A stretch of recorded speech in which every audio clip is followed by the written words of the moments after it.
30 minutes to sermon.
Almost 20 minutes to sermon.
Time at 20 minutes of sermon.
15 minutes to sermon.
10 minutes to sermon.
Five minutes of sermon.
Good evening.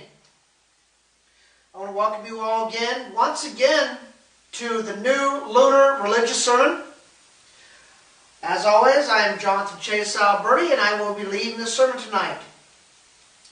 As we always do in the sermon, we play our national anthem first, so will you please join me and give thanks to our Goddess and what she has given to us, life.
Once again, ladies and gentlemen, welcome to the new Lunar Religious Sermon.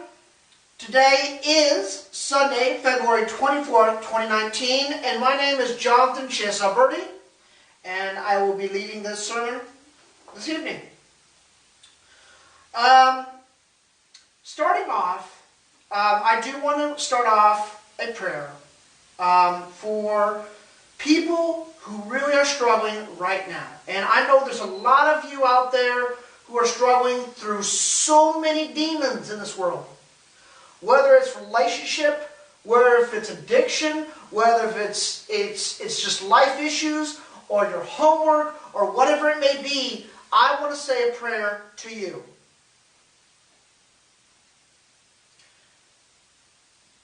Thy dear Goddess, we pray under one roof tonight, under one church, under one family.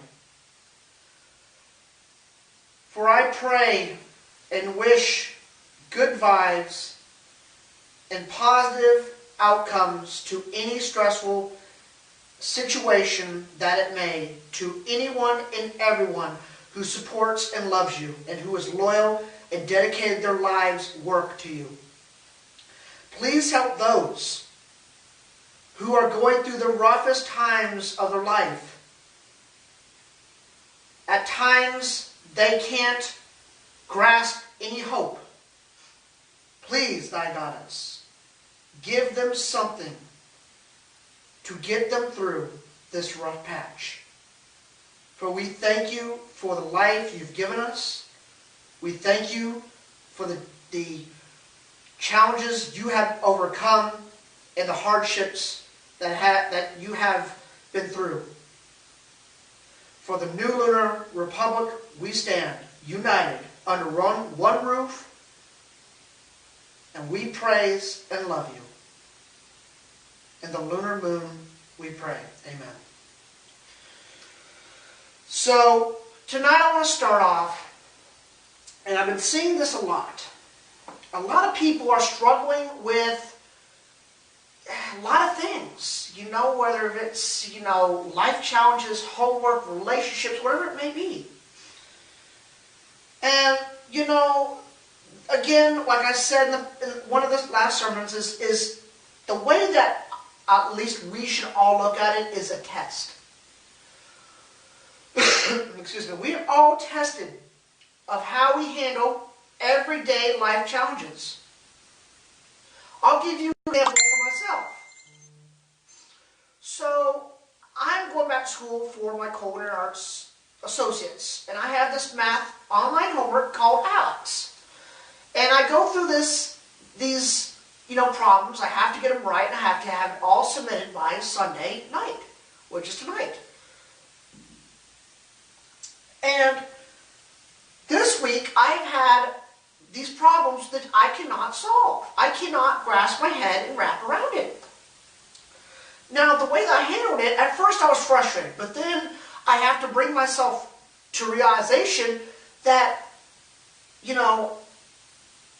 Chase, you haven't been through college a long time. You haven't been through a math course a long time. You've only worked 9 to 5 jobs.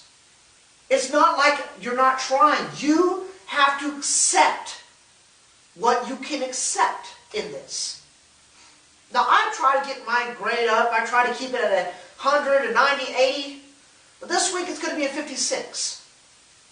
And it hurts, but I have to remind myself, this is a test. And being tested on how well I can handle this. And I finally admitted, okay, I don't get it. Let's move on. Let's not stress myself out. Let's not give myself a heart attack. Let's just proceed on. I don't like the outcome, but it's life.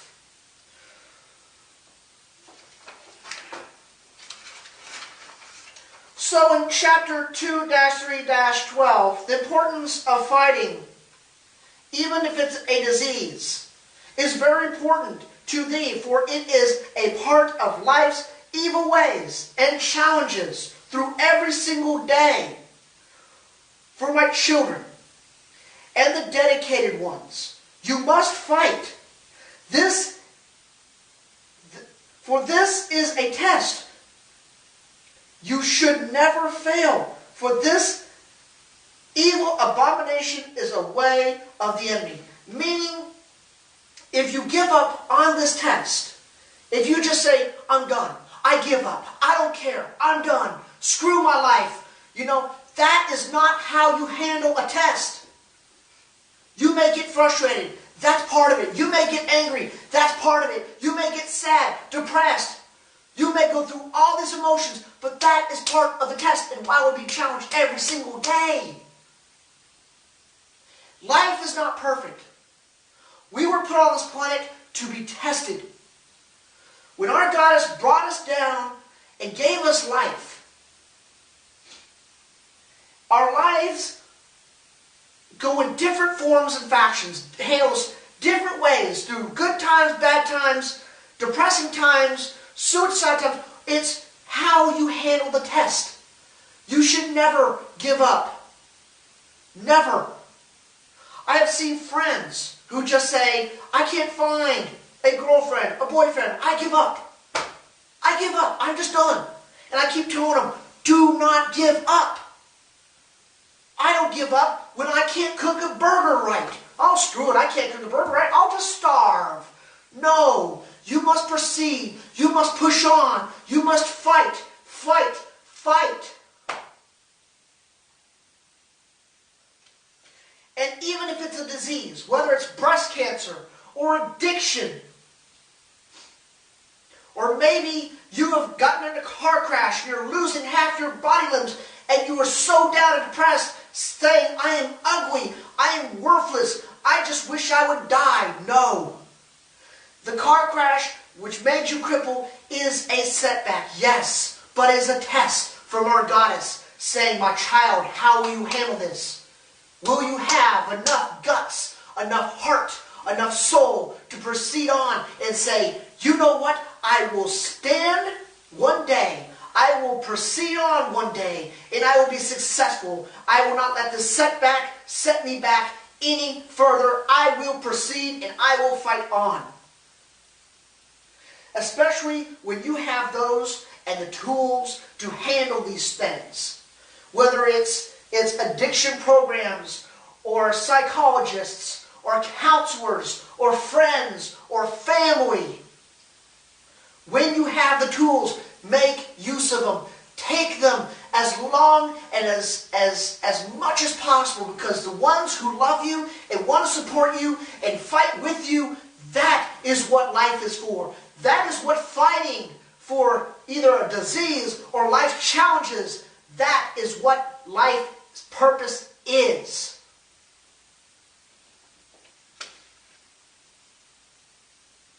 With that said, we go on to the update on the move. I'm happy to say the move is going to proceed. It is official. We will be moving this congregation. The move will happen on the 8th. I'm hoping that this will be maybe the second to the last sermon until we move. Once I get moved, there may be a little bit of gap until I can get things set up. And hopefully we can start the sermons again. I know that I made shirts, and I know that people want shirts. Here's the deal, folks. With the colors of the shirts, they can only have me buy 48 shirts. So if you guys want shirts, sadly the only amount I can order is 48. And again, I can post that up, and I just need 48 people, loyal people who agree and are determined to buy these shirts. They're with Custom Ink, a very reputable company. All I have to do is have 48 people say, yes, I will buy a shirt. You purchase it, you choose your own style, whether it's a hoodie, a tank top, a shirt, whatever it may be, size. You pay for the shirt, the shipping, and then you get the shirt. So if you have any questions, please message me.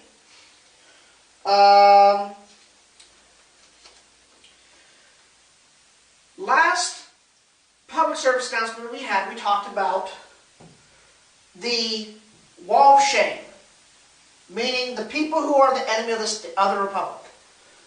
The first one, Sally, is my favorite YouTuber. Let's see here. Richard Maurice Stanley Barnett, known as BHD, Blasphemous HD. And again, he was saying hateful words about My Little Pony. The thing is, our goddess is a alcorn, unicorn, princess goddess. Anybody to hate upon what we have been given from our goddess is an enemy of the republic. Now, sadly today, I was told by one of my friends that there was somebody who was saying hateful things to him. Saying things that were so inaccurate, to go as far as taking their profile picture and then pasting it over messages and say the worst abominated things I have ever heard from standing here in this congregation and preaching for not myself, but for our goddess. This person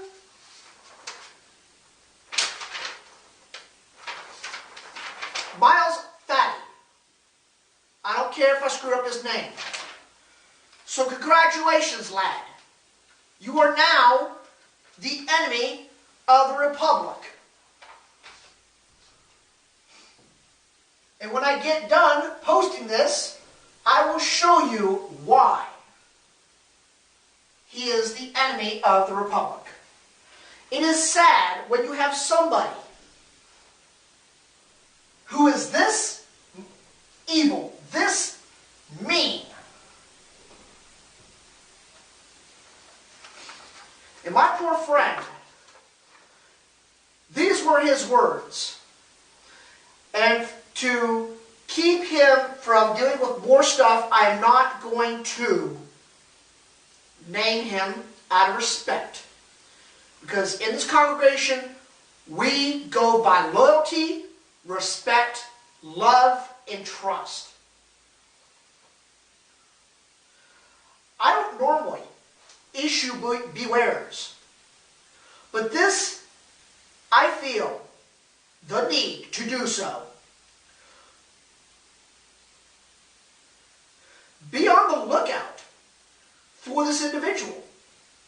He has been harassing me, calling me a child molester and a pedophile, and claims he has proof which he does not have. The claims are totally false and not to be believed. Before anybody gets bent out of shape, I have reported him a number of times to Facebook. And Facebook, you need to handle this person, or I will personally call you and have this dealt with. Nobody disrespects or harasses or says the most evil things to my people under this congregation. If anybody on that list has him as a friend, I will remove you, rightfully so. And right here is the proof that he has deceived, disrespected, and totally blown this way beyond a reasonable person. Taking his profile picture and pasting it on his, and then blasting fake garbage.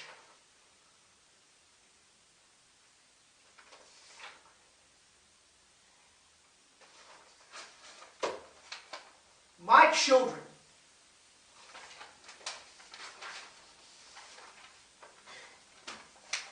I will never tolerate this abomination, nor will our goddess. We are here because we have been through bullying, we have been hated upon, we have been exiled. We are technically the outsiders. And we should love and we should support each other. And like I told my grandmother tonight, she told me, be careful what you preach and don't throw threatening statements out. But then what I told her, I told my grandmother that we are a peaceful colony. We are a peaceful, loving, religious faction. We do not fight and we do not say hateful things unless we are provoked or one of our members is threatened or provoked. And this is provocation. This is hateful speech. This is cyberbullying. So for that person and for Facebook, you need to handle this. Because this is unacceptable. Under our roof, our God will never take any of this. Will never accept any bullying, any hatred, any sexual discrimination, any form of pain. We are here to love each other, not to bully or hate each other. We are all accepted by one God, and one goddess alone. And that is our nightmare moon. And if I ever find out that there is bullying within our congregation, that person will be exiled. That person will be thrown out. And we will turn our backs against that person because, like I said before, I love you all, and I respect you all. I may not agree with your life choices, but I respect it. Because that is what our religion should stand for. Love, trust, loyalty, and respect.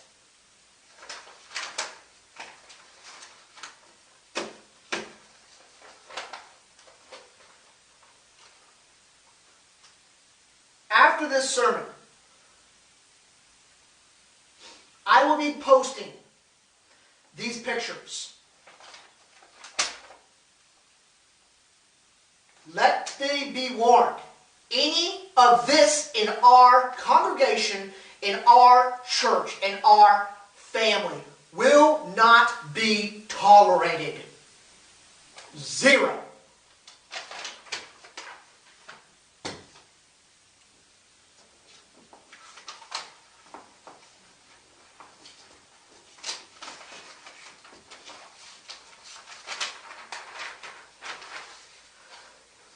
Like they say in chapter 7-12.2, the enemies of the Republic are never allowed any contact, nor any humanity, nor any amount of rightful lives.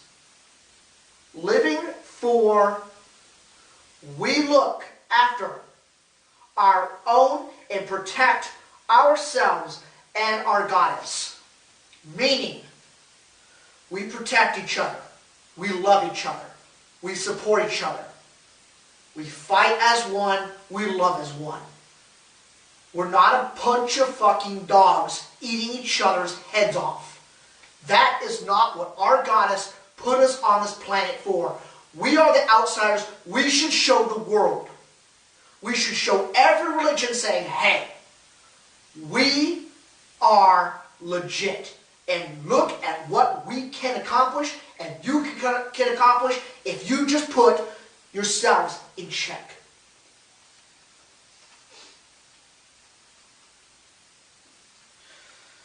Another sad form I saw tonight is a news article. I don't know if you guys have been, heard about the NFL and how people will kneel for the national anthem because they're against racial profiling, which I'm not saying to, be a racist is a good thing. It's a bad thing. But I'm saying is, if you're an athlete, and if you have different political beliefs or religious beliefs or whatnot, in your own private setting, it's okay. If you're in your own house and you want to say any racial word and you want to spit on cardboard boxes of another race, that's your life. That is your right as a human being. But in public, as a seriously high-paid athlete, people from elderly adults to little children look up to you. And then you take a knee, and then what do the children think? Oh, he's kneeling for the national anthem. He's desecrating our flag. He is disrespecting our country. And for the brave women and men who fought for your freedom, they think it's okay. And you wonder why our country, our people, are stupid. So like they said in chapter 8.9, for anyone who shows disrespect or desecrates our great nation's flag in the way of life shall be prosecuted and exiled forever, for they are no longer loyal, loved, nor respected from the people of the Republic, but our own dear goddess, Nightmare Moon.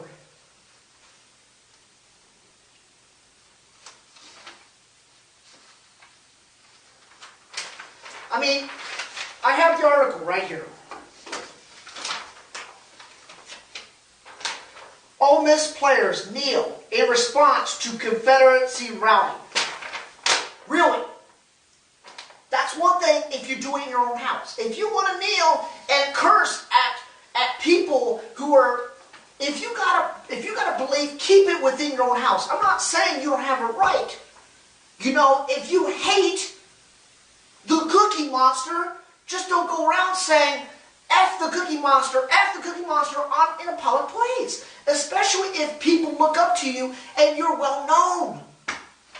This is unacceptable. This is garbage. This has to be the worst abomination I've ever seen. You got people, you got players kneeling on the national anthem. Respect. That's the key, folks. Respect. If you have a personal disagreement on anything, and if you're well known, keep it to yourself. Because the world, it's gotten so stupid now. Kaepernick, he went from taking a knee to the national anthem because he's against people killing African Americans.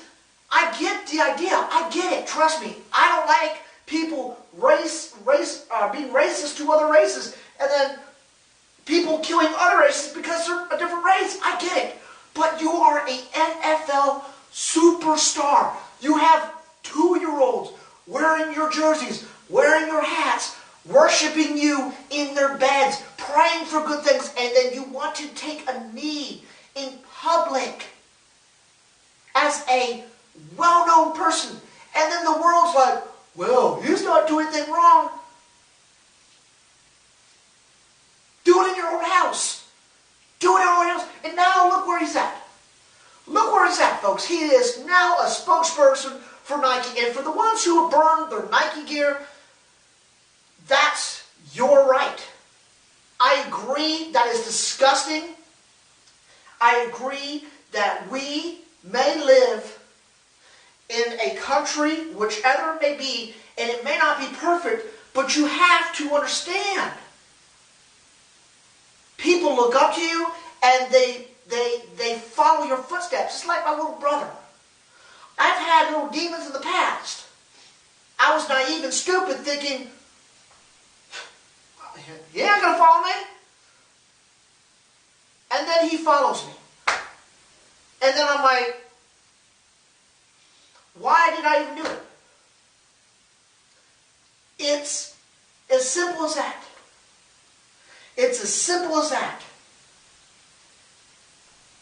Again, if you have a personal belief and you don't agree or you don't see eye to eye, it's one thing to keep it in your own house, but to be a well-known person in society and just shove it down people's throats, especially little kids who follow you, you should be ashamed. You should be literally turned into the worst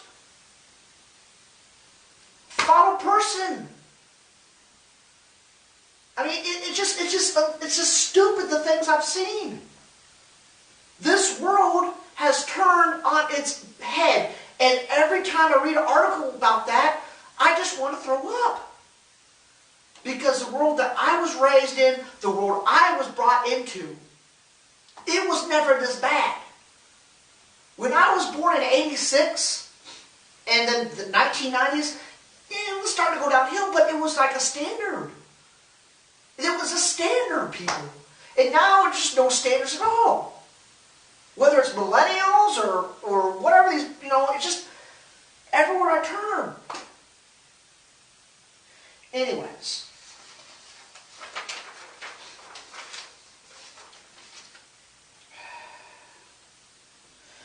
That does it for us tonight. As we always do, we are going to play the New Learner Republic National Anthem.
Thank you, and good night.